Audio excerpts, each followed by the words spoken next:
listening to Beyond Wellness Radio, bringing you the cutting edge in health, nutrition, and sports performance. Stay up to date and listen anywhere, anytime on your computer, tablet, or smartphone by subscribing on iTunes. Catch your hosts, Dr. Justin Marchegiani and Baris Harvey, as they answer your burning health questions as well as interviews from world-renowned guest experts. For more Beyond Wellness Radio, go to beyondwellnessradio.com.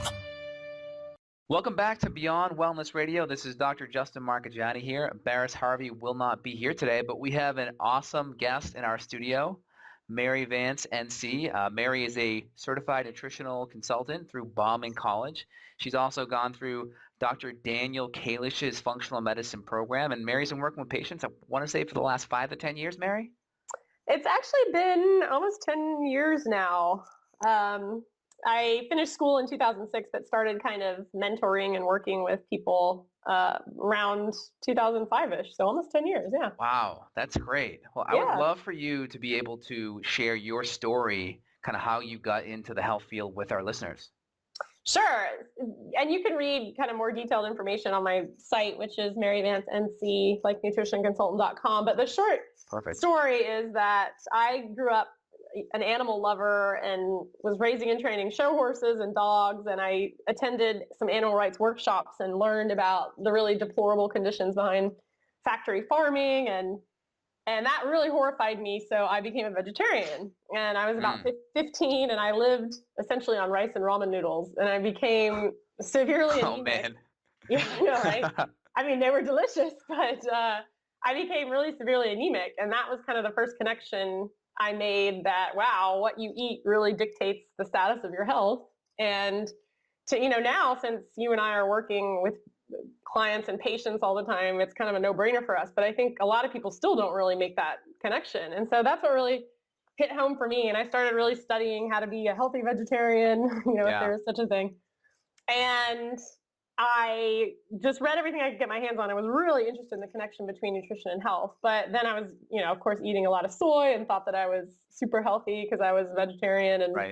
And all of the processed soy food obviously kind of messed up my hormones and thyroid. And that's when I really kind of started pursuing this as a career and went back to school and got my education and training. And then, just learned how to rebalance my hormones on my own. And then it all kind of took off from there.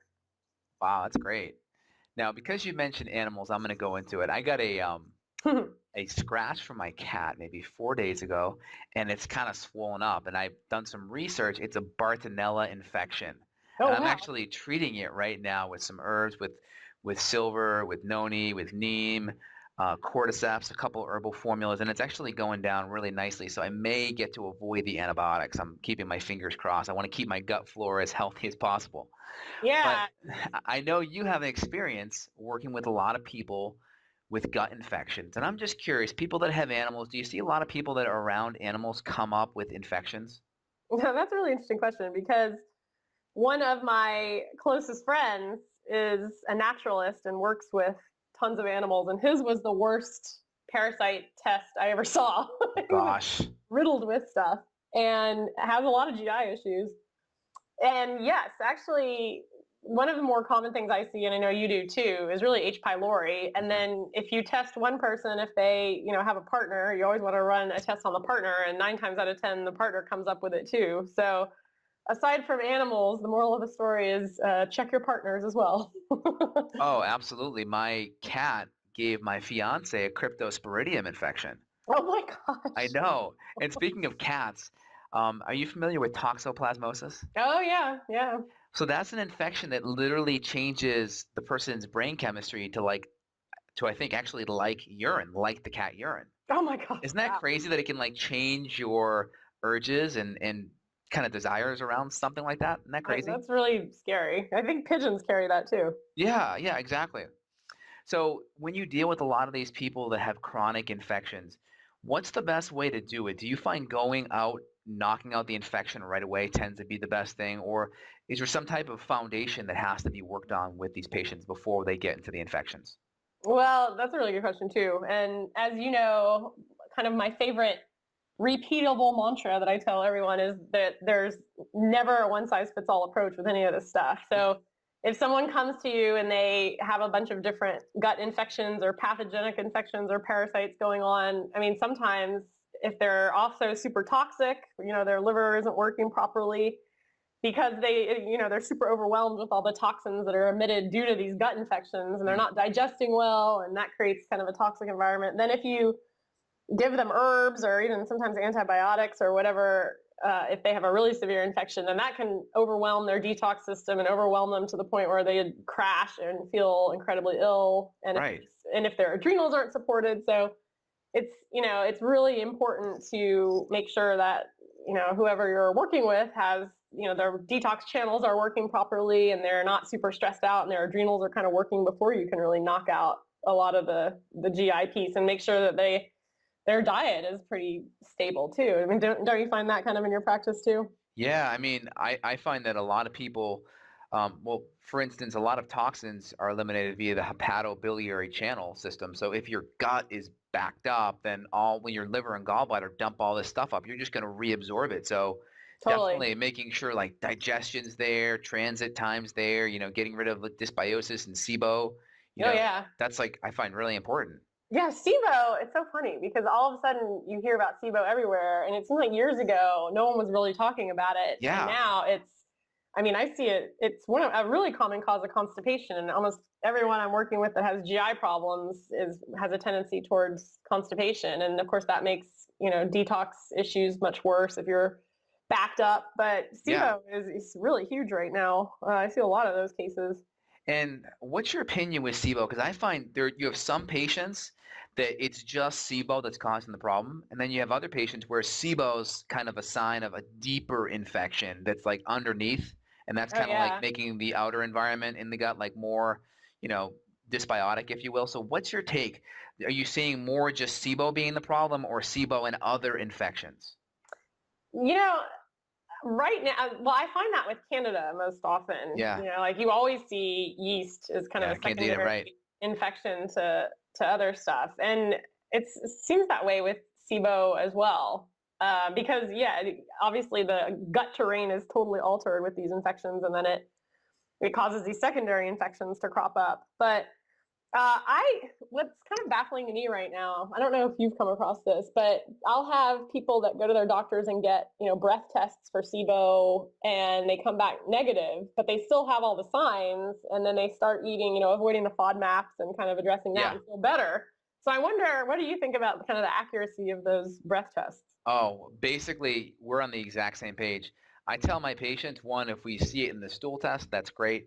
But if they see any resolution of going on a low FODMAP diet and their gas and bloating improves, that's diagnostic to me. Totally, yeah. And then also, if adding in a little bit of resistant starch makes the problem worse, I tell them it's like throwing a rock in a beehive, and that's diagnostic for SIBO in my ball game as well, because some of these tests can be expensive. So if we can do objective/subjective testing where we add these things in there and we see if symptoms go one way or the other, that can be huge at moving forward and knowing that we have this issue.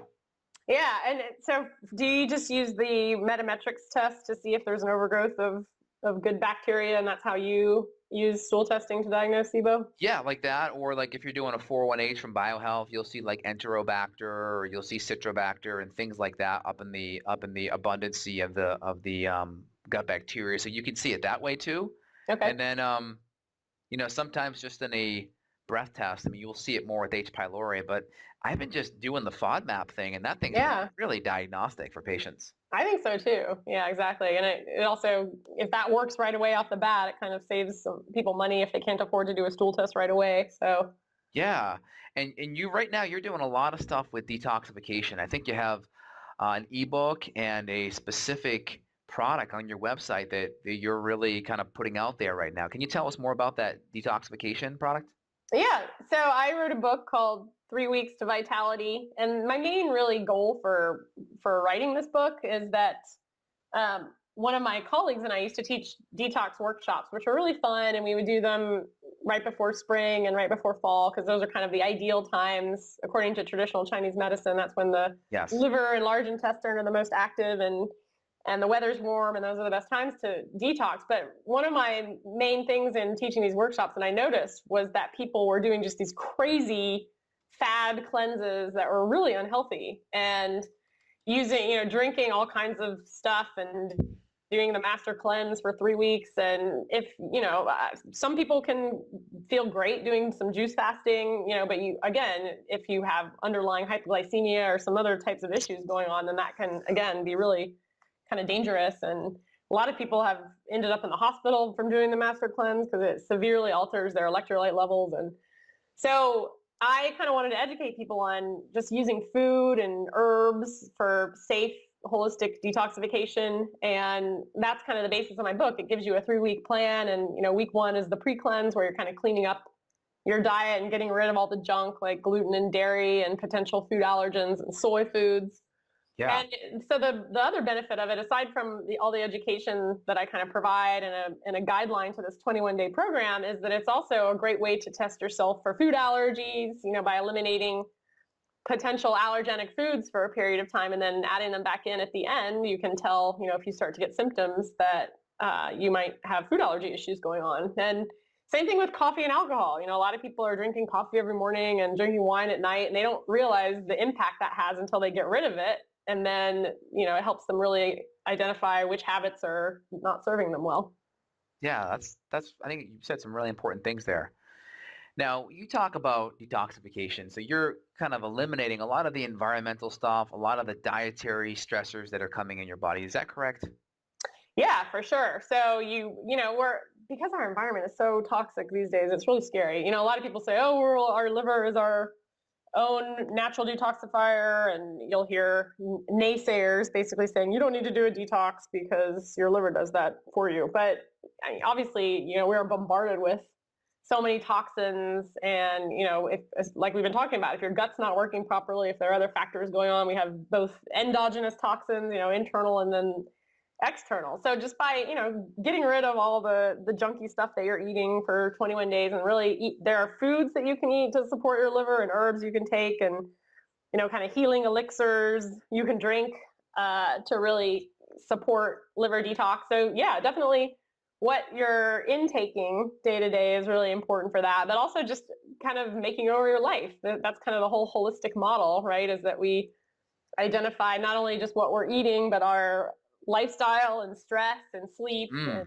all those other factors involved too, and kind of look at, what are some toxic patterns in your life that aren't serving you well. And, and that's kind of the true path for healing, is really looking at all the factors, not just, focusing on just diet or just, Right. a protocol, but they're, addressing all those factors for health. Right. And I think a lot of cleanses out there, they miss the internal toxins. You said endotoxins or internal toxins. Endogenous was the word you used. Yeah. And I think it's really important because a lot of infections, like, for instance, we have H. pylori or bacterial issues, we're going to see endotoxin, which is hepatotoxic. We see a compound known as lithocolic acid, which is produced by SIBO. We see mycotoxins, which are produced by fungus. So how important, like, for instance, if we do this awesome cleanse and we give all of these nice nutrients and herbs, if we don't get rid of these infections, though, we're not really getting to the root. Is that correct? Is that what I'm hearing you say?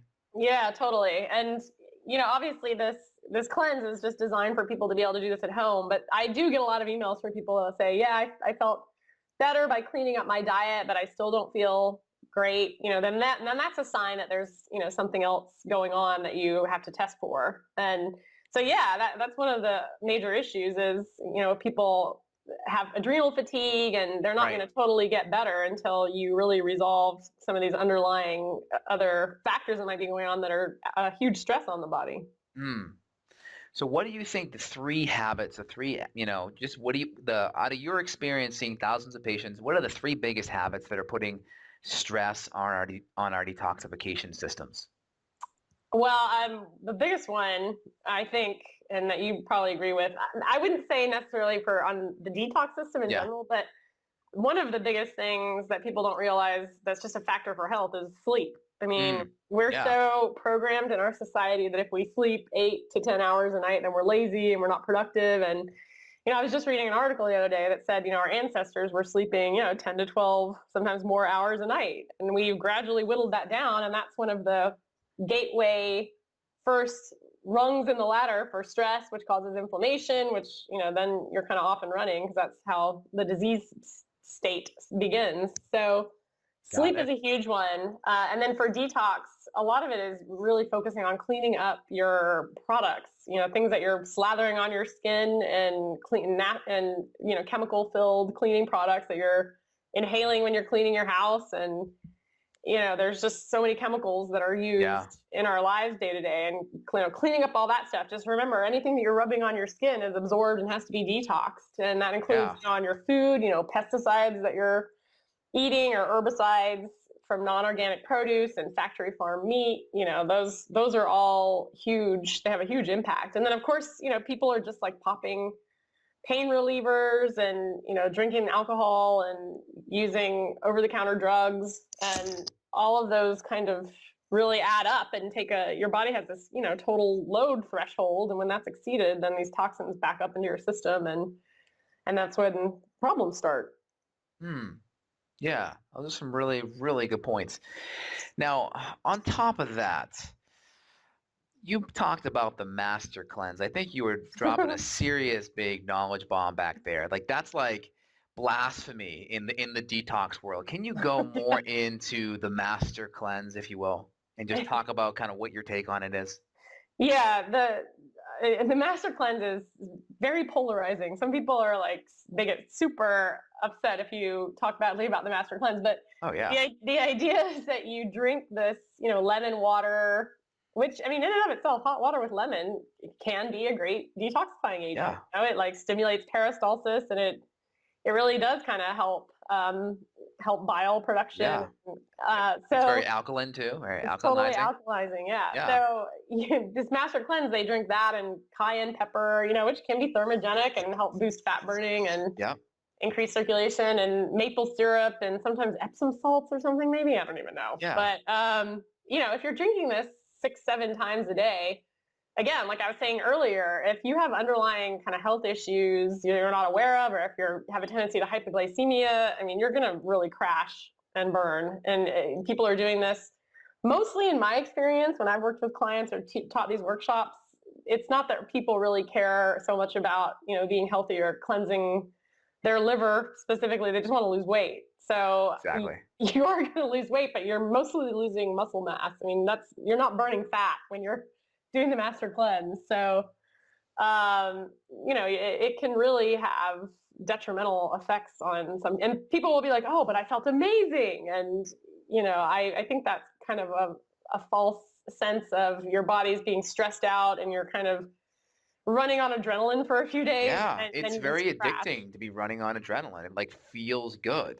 Oh yeah, totally. So yeah, that's some scary stuff. And some of these cleanses that people are buying at the store, they have like really harsh laxative stimulant herbs. So they're just pooping all the time, and they're like, oh, I'm cleansing, I'm on the toilet all day. But really, that's not focusing on liver support at all. You're just pooping a lot, So Right. And I find with my patients, or just people in general, the main benefit that people get from doing a master cleanse is they're cutting out food allergens.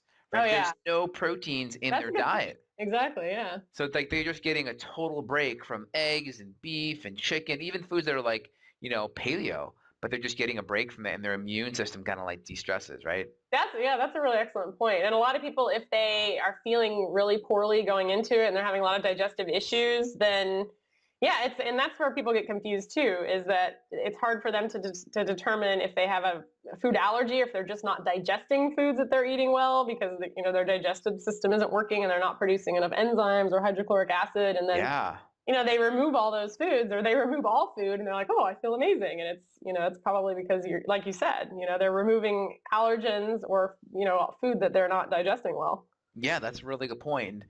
And also, I want you to touch upon our cytochrome P450 oxidase pathways, phase 1, phase 2, some people say phase 3.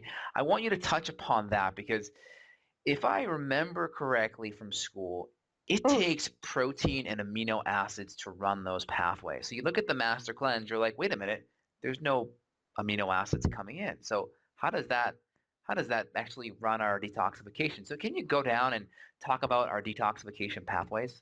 Oh yeah, I'm really glad you brought that up, actually, because I think I even mentioned that on my website is that, when people are just doing these kind of raw vegan cleanses or whatever, like you said, your body synthesizes these potent detoxifiers, these detoxifying agents like glutathione, for instance, through protein, by breaking down protein into amino acids, and then the liver synthesizes these really potent, N-acetylcysteine and glutathione specifically, antioxidants that it uses to boost detoxification. And if you're deficient in those, you're not going to be detoxing. And that's why, in a lot of these combination herbal products or nutrients, they, contain a lot of these amino acids and glutathione and acetylcysteine specifically. And so many people are deficient in those because, again, if they're vegetarians or they're not eating much protein or they're not digesting or breaking down these proteins, then, that's one way that you're shortchanging your liver and you're not getting your full detox capacity met. That's really important. I want to just underline one thing you said for the listeners. Glutathione are master antioxidants made from protein, cysteine, glutamine, and glycine. So I think that's really, really important. So in your detoxification program, do you have some type of general detoxification support that's amino acid based to help push that phase 1 and phase 2 pathway? Yeah, totally. So I give people options. They can remove the foods that I suggest, and there's protein involved. And then if they want to use the supplements, there's a lot of really great functional food kind of smoothie mixes out there that can be used for detox programs. And a lot of them, we were talking about heavy metals earlier too. A lot of them can help chelate some heavy metals out of the body. And there's from any of these companies that, we use, like Designs for Health, and some of these companies they've already put together, packets that have antioxidants and the herbs in them, and then the vitamins and minerals you need for detox and the amino acids. Right. Designs for Health has one just called Amino Detox, which is just full of amino acids. So it's really easy to find, these little detox support packets that you can use alongside your cleanse. And that's when you're really kind of, the food part is great to address, of course. But if you're also doing the supplemental support and getting fiber and making sure, that you're pooping regularly, then you have kind of the full spectrum in place there. Very interesting. So if I'm a patient and I want to work with you and I want to do a really good cleanse, let's say my diet's already good. Mm-hmm. How would we work together doing this cleanse? How would we move forward? Yeah, well, again, if you're working with me or a practitioner, then you can really personalize it based on what your particular health concerns are. And sometimes I know you use that organics profile probably in your practice for metametrics, and this is a really cool test because it gives you an idea of exactly, if your detox pathways are congested, it'll tell you specifically what imbalances you have. So sometimes I will recommend that to see exactly, what's going on or working with in terms of any deficiencies or there's, that test can kind of reveal if you have SIBO issues or some gut stuff going on. Because a lot of times people, think they want to detox because they're like, oh, I'm tired and I'm bloated and et cetera. But really, maybe they need more specialized gut work and maybe do the gut works first and then the detox. So it really, again, kind of depends on the person. And then you can, recommend any testing that might reveal some underlying issues going on and then kind of really personalize it based on what they need. Got it. So you have like your general support and then you'd like customize it based off of some lab testing as well to see kind of what pathways maybe aren't working. Is that what you're saying? Yeah, exactly. Or, if I kind of flag them as being a potential digestive case, then, recommend some stool testing alongside the organics profile and see exactly what's going on. And then, maybe detox isn't the place to start. Maybe that's a little bit farther down the road until you clean up the gut, or maybe they need to detox and then clean up the gut. It really depends on what's going on. Yeah. And just for the listeners at home, organic acid testing is this new cutting edge testing that involves looking at these metabolites in our body. And essentially, if we have metabolite A, it gets converted to metabolite B. We know there's certain nutrients that are required to help make that A to B conversion. And if we see a whole lot of A and a small amount of B, then we're basically indirectly knowing that the nutrients that convert A to B are low. And so we're able to come in there and we can look at all the different pathways that our body needs to detoxify, and we can really customize things. And that's kind of what Mary's talking about and how she customizes her detoxification programs. Yeah, I love that test. It's really cool. Yeah, yeah. So, talk to me about some of your favorite herbs to use when you detoxify patients. There's a lot of combinations out there. There are tinctures as well. Mm, And sometimes if, someone's not digesting food well, then liquid herbal tinctures are the way to go. But mm, you'll see combination herbal formulas with like Oregon grapefruit, and milk right. thistle, of course, is a really great antioxidant. It has some liver healing capacity. Those two are my favorite. And then you'll find like burdock root or Right. ginger sometimes. But what's interesting is some of those herbs are kind of more liver protective and liver regenerative, and some of them Mm, actually help the cleansing process and help to actually strengthen detox. So a lot of people are just buying milk thistle because they've heard that it's really great for detox, but milk thistle actually isn't the best detox support. It's incredibly good and healing for the liver, but if you combine it with some of these other herbs, then you get kind of the liver protective, regenerative, and kind of the detoxing herbs. mm. Very interesting. Well, So I'm going to switch gears a little bit away from detoxification. mhm. Now, because you work with so many patients, tell me about the three biggest mistakes most patients, and let's say they're paleo literate. Let's say they already know about paleo, they've already studied it, they're maybe already doing some paleo things like cutting gluten out of their diet and such. What are the three biggest mistakes you're seeing with patients? Oh, this is a good one. This is a fun topic. Well, number one, like I said earlier, is always sleep. It's Yes. so incredibly rare that I find someone who is either sleeping well or sleeping enough or has good sleeping habits. And my podcast partner, Caitlin, Grassfed Girl, and I have done several podcasts just on sleep alone and good sleep hygiene. And people are sleeping with their iPhones next to their head and sleeping with their Wi-Fi routers next to their head and with the TV on, and there's street noise and their rooms aren't dark or they're staying up too late, et cetera. And that really alters, your circadian rhythm. It alters your adrenal function, and it affects your cortisol levels. And, that's we're just now reading a lot about how lack of sleep really contributes to weight gain and causes, a lot of hormone imbalance. So that's a huge one. And people, you'll still tell them, listen, we really got to work on sleep, and they still really don't believe you. So they're still kind of, it takes some, and then some people are really relieved and finally like, wow, okay, great, I have permission to get more sleep. But the other big one is especially with the paleo community, this is really, really common. I get this a lot, is I'll have women, especially, it seems to be really more predominantly women, but they'll say, oh, my neighbor lost, 50 pounds doing paleo and I've gained 20 pounds, what's going on? And Oh yeah, I hear that a lot. yeah. And then they're completely baffled because they've read all of these amazing testimonials for paleo online and how it's this panacea, it cures everything. Or GI issues too. I hear that a lot. But oftentimes, again, like I was saying earlier, there's never a one size fits all approach. So like your neighbor's paleo diet isn't going to be your paleo diet. And oftentimes they're just eating too much of a particular macronutrient for them. They're eating tons of meat or maybe too much fat for their particular physiology, or if they're not, digesting it well, that can be another issue. And I still tell people, we need a lot of plants. And obviously there are exceptions to that.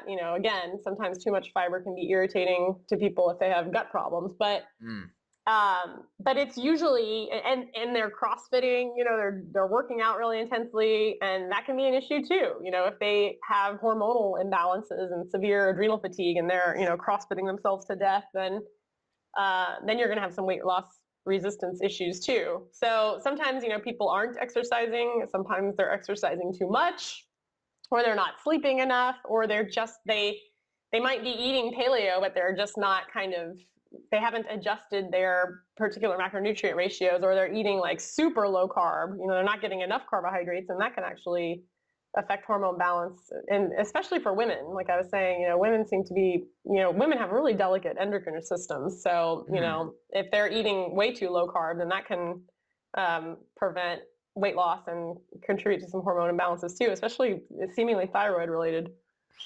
yeah, and talk to me about going too low carb. Now, how are you customizing the macronutrients? Because I see some people that they do really well going low carb, but others don't. So how are you customizing that? How are you looking into adjusting it? Well, yeah, and another thing is that's kind of hot right now is everyone wants to try ketogenic diets. And again, some people that seems to work really well with people who have like 50 or more pounds of weight to lose. And that, as you know, is kind of low protein and high fat and really low carb. But I have everyone, and it's kind of a pain, but it's really useful information for everyone to track, exactly what they're eating every day and get their kind of macronutrient ratio breakdown and see, okay, well, I'm only getting 10% of my calories from carbohydrates, and that's really low. That might be too low for some people. So you can.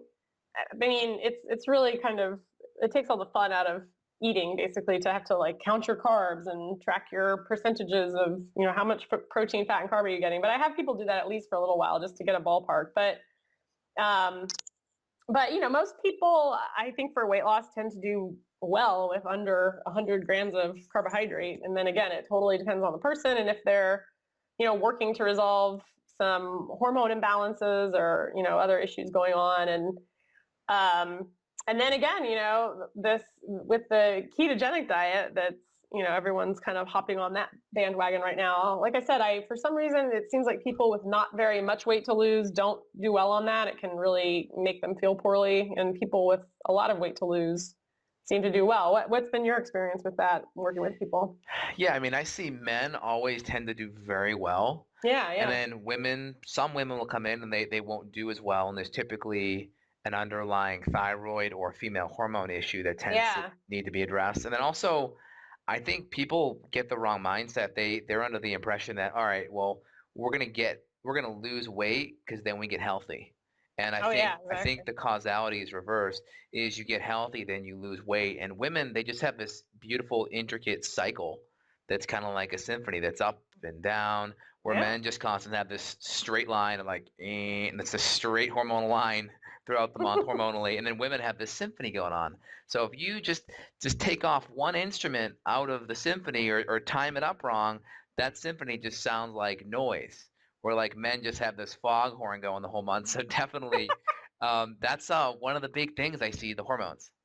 Yeah, that's a really great point too, because as you know, I know you specialize in working with Hashimoto's and hypothyroid cases. I mean, another thing that really gets me is that I will ask every woman who, is either struggling with weight loss or if I suspect hormone imbalance, when have you had blood work done? And they will always say, oh, my lab work is normal. My lab work is normal. But you look at the lab work and, there's a huge range for your TSH, which is, what doctors use to primarily diagnose. And if let's say that their TSH is 4, that's not flagged as abnormal on a lab test. And as you know, there's an ideal range, and then there's this huge range on the lab test. And so you get a lot of people who are like they're flying under the radar, and they have, T4, T3, TSH imbalances going on. And that's when, you want to do the more sophisticated panels. And sometimes I send those people to you. And it gets even more, you want to scratch your head even more, because you can take a blood test on the East Coast and your TSH is 5. And you're considered normal because 5.5 is the normal for the East Coast. Ugh. And then you go to the West Coast and then it's 4.5, and now you're suddenly hypothyroid. So I say the easiest cure for hypothyroid is just a plane flight, Just go from the West Coast to the East Coast. That's pretty awesome. And the worst thing is that then, they give you Synthroid and send you on your way. And then those are the other people I get, is they say, I've been taking Synthroid and absolutely nothing's happened. And I don't feel any better, but my lab work is great. And, that's because it's either a Hashimoto's situation going on, and then it's not your thyroid's fault, it's an immune system issue. Right.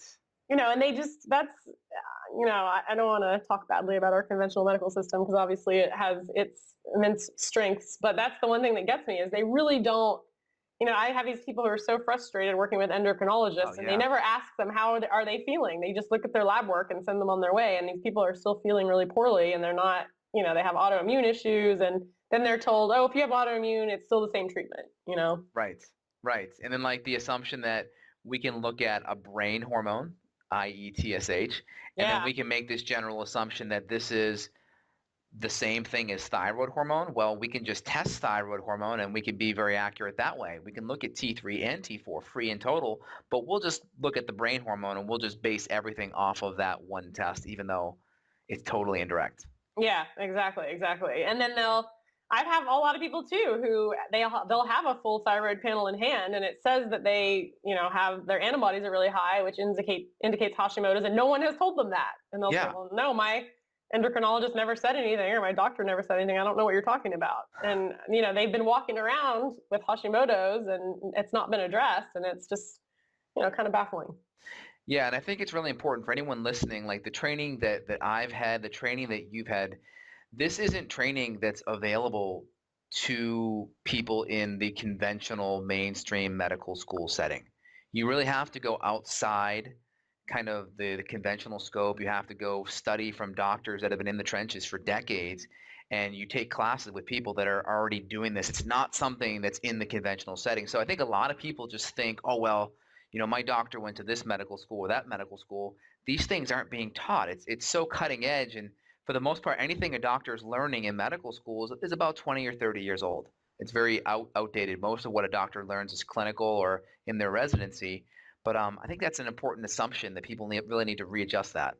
Yeah, that is a really good point. And, they only have maybe one section that they need to require for nutrition. And so, your endocrinologist is never going to ask you what you're eating. And many times your doctor isn't either, or they have such ancient information about, what you should be eating for health. And it's still kind of the low fat dogma and exercise more and eat less fat or whatever they're saying. But yeah, I mean, that's why this holistic health community and alternative medicine is really, our whole goal here is to find the root cause as well, and not just, keep treating symptoms.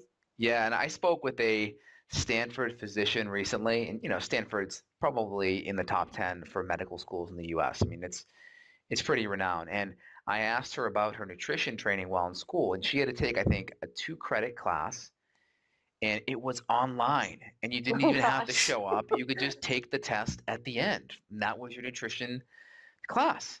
And it's oh my gosh, like how can this doctor who just studies the notes at the end, takes a test, how are they going to have the same kind of knowledge that you spent thousands of hours, I imagine, in your nutrition program over at the school you went to? How can they compare? Well, and the other thing that I just don't understand is people really, I mean, disease just doesn't, I mean, in the majority of cases, right? In the majority of cases, disease doesn't just kind of spontaneously occur. There are 1,000 factors that go into this. And the biggest one, I think, one of the biggest ones is what you're eating and what you're putting in your mouth every day. And, that's going to also impact your stress levels and inflammation. And we know stress and inflammation are kind of the first parts of imbalance that occur. Yes. And, I don't understand why we're still going along and that connection is not really being addressed in the conventional medical world. Well, I know hundreds of people are finding your website and reading your blogs and checking out your podcast and buying your products. So people are, I think, slowly changing. It's just a matter of time for, they see 5, 10 doctors and, it's all in their head, or if their hormones are out of balance, here's some birth control pills, or here's an antidepressant, or you're just getting older. Don't you love that one? Oh my gosh. Just getting older. Oh, I know you, I'm sure, get tons of people who, I feel so bad for these people. They've been through the ringer with like GI doctors and endoscopies and colonoscopies, and they've had biopsies, and they say, yeah, they just gave me an IBS diagnosis because they can't find anything wrong with me. Yeah. And then they send them on their way, and the reason they need that diagnosis is just so they can prescribe drugs and obviously the drugs aren't necessarily going to heal the disease or the underlying cause, but at least the person will be able to function. But yeah, I mean, obviously there's something going on, and that's what they'll say. Well, maybe you should consider an antidepressant. Yes, exactly. And I was watching House MD. I'm just starting the show. The show's been out for like 10 years, but I got Netflix and I get to go through, just back to back to back. You kind of go on like your weekend binge of whatever show you're checking out. But in that show, it's the epitome because one, there was like 2 really cool things that happened. I won't, if you haven't seen the episode, spoiler alert, but the girl that has the brain issue, it's a parasite. Oh my gosh. I couldn't believe it because conventional medicine, parasites only exist in the third world. So it was a Yeah. parasite and it fixed her. But number two, the other guy that comes in that's having all the problems, the fatigue, the soreness, and he's like, oh, it's fibromyalgia, it's chronic fatigue. Well, he goes out and he gets these M&Ms, candies that didn't have like any, they were just kind of bland looking, put them in a bottle and just said they were medication and was like, here you go. So basically the message is if you're fatigued, if you're in pain, if you're tired, it's all in your head. In your head. And then at the very end, he comes back wanting a prescription refilled, basically proving that he's right. It's all in our heads. But you go in the scientific literature, right? Low thyroid, adrenal fatigue, and gut infections can cause chronic fatigue and fibromyalgia. So it just kind of supports exactly what you're saying.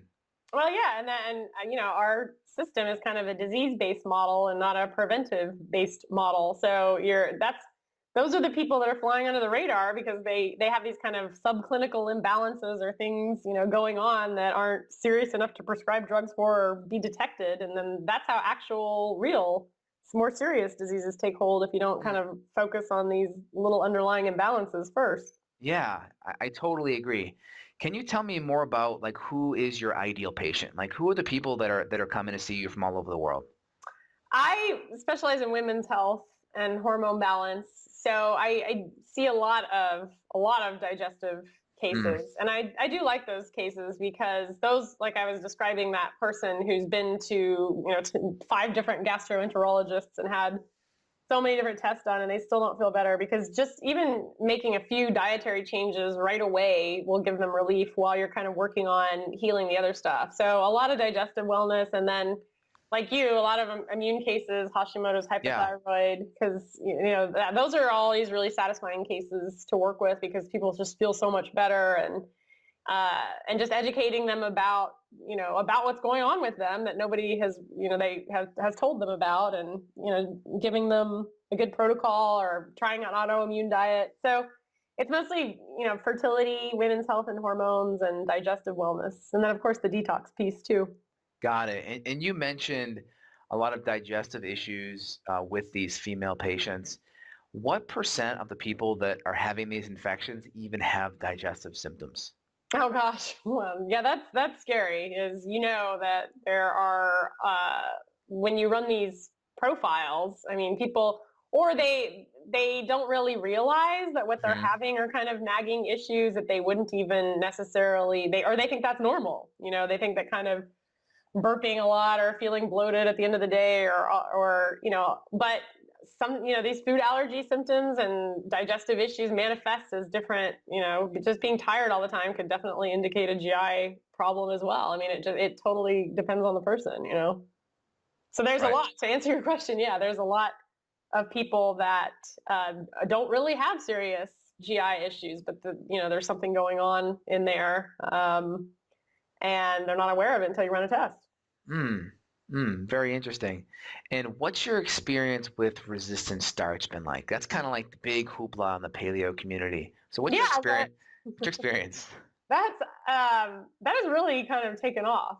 And I've just started sort of researching it and reading about it. But, they obviously, the resistant starches resist digestion. Right. And so, I think that people are jumping on that bandwagon because they improves insulin sensitivity or can lower blood sugar levels. But I'm just kind of starting to do more research on that, and I think it can be really useful in a lot of people. So what have you seen? Yeah, I mean, I think for me, it's been diagnostic for picking up SIBO. Yeah. I think some people do really well because it can increase butyric acid in the gut, and butyric acid is really beneficial at lowering the pH and preventing bad bacteria from growing, especially people that are on lower carbohydrate diets. There are these certain bacteria called Eubiome rectali or Roseburia bacteria, and when you go low carb, these things get like really obliterated. But if you do a little bit of resistant starch, even while you keep a low carb diet, you can keep that beneficial bacteria up. So I think there's a lot of good benefits, especially if you're someone that goes super low carb and you may get constipated. That's in my opinion, that's the reason why people may get constipated on low carb, either not in the veggies and or that bacteria starts shifting in your colon. Yeah, yeah, and I know that people are kind of using raw potato starch and Yeah. but yeah, so I definitely think that using it for a diagnostic tool is really valuable for SIBO. That is, and again, that kind of, we were talking earlier, I guess off air, about people are going into their doctors and getting tests for this stuff that's not showing up, and until you either run more sophisticated stool profiles or you're kind of doing these little experiments with their diet, and that's how things can really start to show up. Yeah. And do you like potato starch over like plantains or over banana starch? What's your take on those? Potato starch can actually kind of mess with certain people. And so I don't really use that one. I know that that's kind of a popular one. People are using Bob's Red Mill, I think, raw potato starch. But yeah, I'm more inclined to use kind of the ones you suggest, and not necessarily, that wouldn't be my go-to. But I know with a lot of the articles I've read, that's one of the main ones that's recommended. What have you seen with that? Yeah, I've seen the same. Anyone who's autoimmune, I always just default to the banana or plantain. Oh yeah, because that'll have some irritants for autoimmune issues. Yeah. Yeah, I mean, you get the alpha solanines in the potato, but some people are like, oh, but it mixes better. I'm like, all right, well, as long as you're not autoimmune, then we can try it. So I always recommend getting both and see which one you gravitate towards. I gravitate towards the plantain though, or the unripened banana for sure. Yeah, and they're also delicious. Yeah, you can just mix them in with your shake too. Yeah. Yeah. Well, that's cool. Well, tell me about, this may be like a little bit off topic or maybe a little difficult for you to pull up the info. Tell me about your most popular blog post, because I know you're a big blogger in the blog. So what's like the things that are people that are coming to maryvancenc.com? What are they looking up? So probably the biggest posts, the two biggest posts I can think of, well, three. The biggest one is on adrenal fatigue. And it's kind of healing a hormone imbalance. And I think I start off even in that post saying that, most doctors won't even address, if people go to their physicians and say, or their primary care doctors and say, God, I'm so tired, that's not even really recognized by the conventional medical system at all. That is a huge post. And then treating candida, yeast overgrowth. I get tons of hits on that blog post. And then just 10 really easy daily detox tips, because after you've done all this work and you've cleaned up your gut and you got your liver detox pathways running smoothly again, then you want to make sure.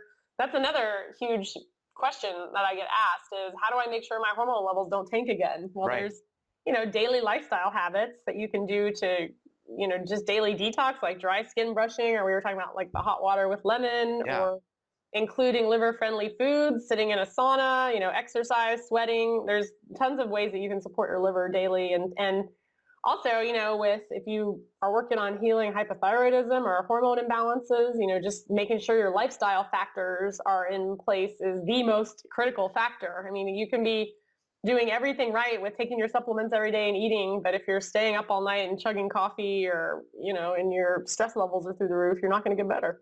Right. And on your site, you talk a lot about essential oils. I know you like the Young Living essential oil company. Can you tell me more about kind of like your take on essential oils and like the biggest three things that you would use them with in your life?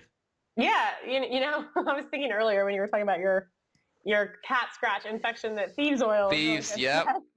I actually have doTERRA, so I would do On Guard, but yes. Yeah, and you can put that actually directly on it too. I don't know if that would sting or not, but I really love using essential oils.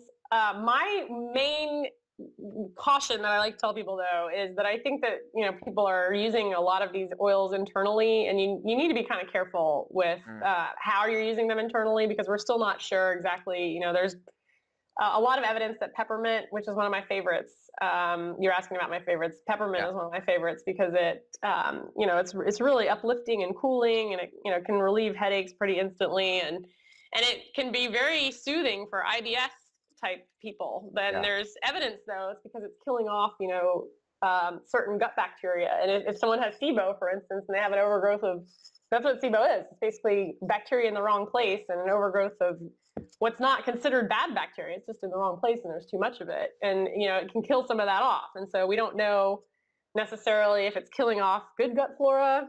So there's a lot of debate out there actually on whether or not oils are safe to ingest. And I think there are several that you can ingest safely, but I do caution people about, you can't take all these oils internally. But I'm a really big fan of some of these blends I have been really kind of focusing on a meditation practice, and there's a lot of them that have specific oils in them for to help deepen a meditation practice. There's one that Young Living has called the Grounding Blend and Believe, and they have like balsam in them and different kinds of frankincense, especially. Yeah. So I like those blends, and I love peppermint and lemon oil. Can be good for detox, and I love frankincense and myrrh too, because those are really great for your skin. So it's super fun to dabble with, and I think that diffusing them and inhaling them, it can really provide a lot of stress relief for people. And like I said, using them alongside a kind of yoga or meditation practice, and because they smell nice and they make you feel good. So yeah. What's your take on Valor? You like Valor? Oh yeah, I love that one. That one is also super popular. I think they run out of it all the time, but people use that for kind of, self-esteem and confidence. And again, it smells awesome, but I've known a lot of people who use that to reduce anxiety. And so, yeah, I think that they can be a really good, you hear these kind of like amazing testimonials about essential oils all the time. I think they can be a really good kind of lifestyle habit to help people when they're kind of, working on healing, and they're, they're natural. They're all plant-based. And so, absolutely. They're really strong. They work really well. Very cool. So is there anything else that you would like the listeners to know about you, or anything on your radar screen that's really important to you right now? Well, I would just say, if anyone wants to go to my website, like you said, maryvancenc.com, there's a ton of resources on there. And I've actually recently written about my meditation practice and what I've kind of done to help me be focused and grounded and centered. And there are all my popular posts listed, and you can download my ebook. So yeah, go on there and poke around. And it's not only just nutrition articles. It's obviously, with this holistic model, like I was saying, it's lifestyle, wellness, sleep, stress, exercise, emotional well-being, and there's recipes and just articles about nutrition on there too. Very cool. Her name is Mary Vance. You can find her at www.maryvancenc.com. Feel free and check out her detox program. Also, if you need coaching, she's available as well. And also, Mary has a podcast called Health Nuts Podcast. They're on sabbatical right now while her counterpart finishes her book. But feel free to check out lots of great old episodes of really good interviews. And check out the Facebook, Twitter, LinkedIn, all the good channels there. Well, thank you so much, Mary, for coming on the show. Yeah, thanks so much for having me, Justin. Always fun to chat about this stuff. Absolutely. Take care. Okay, bye-bye. Bye. Got a question for Dr. J? Go to beyondwellnessradio.com/question. Then tune in to hear the answer. Also, if you like the show, review us on iTunes. For more Beyond Wellness Radio, go to beyondwellnessradio.com.